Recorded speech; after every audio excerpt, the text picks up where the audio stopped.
Number 1, and this is going to surprise you off the bat, Christian McCaffrey. Let's address the elephant in the room. Yes, Christian McCaffrey has not played anywhere close to a full season over the last 2 years.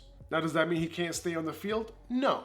He played 16 games each of the 2 years before that. He's still 26 years old, and he's not near any of the touch thresholds where running backs start to break down. He had a hamstring strain, and he had a rolled ankle last year. Are you fading him because of that? You're fading a guy who literally broke fantasy records just a couple seasons ago, averaging 30 fantasy points per game in PPR leagues over 2 seasons before 2021. And I'll get to the consensus 101 Jonathan Taylor in a minute, but Christian McCaffrey's 30 fantasy points per game was 8 fantasy points ahead of Jonathan Taylor as the RB1 last year. That's a down year for an overall RB1. And because he was the RB1 last year, that's really why everyone feels comfortable to put him as their RB1 this year. Hate to say it, but it's true. Jonathan Taylor isn't going to have 100 catch seasons. Christian McCaffrey did it twice, and he had an 80 catch season in his rookie year. I'm personally not ready to label McCaffrey's injuries as career threatening. He didn't tear an ACL, he didn't rupture an Achilles. His injuries aren't even as serious as Dalvin Cook's reoccurring shoulder injuries.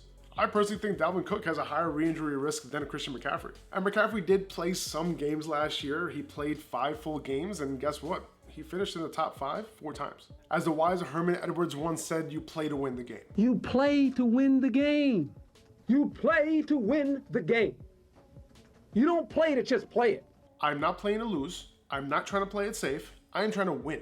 And if Christian McCaffrey stays healthy, he is going to win you championships. That's why I have him as number 1. I totally understand that you got burned last year, you got burned the year before. I get it. If you want to be safe, I totally understand.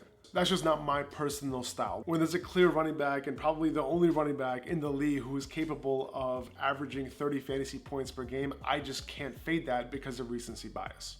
Remember, a lot of people were fading Joe Mixon last year. I wasn't. I'm not fading Christian McCaffrey either.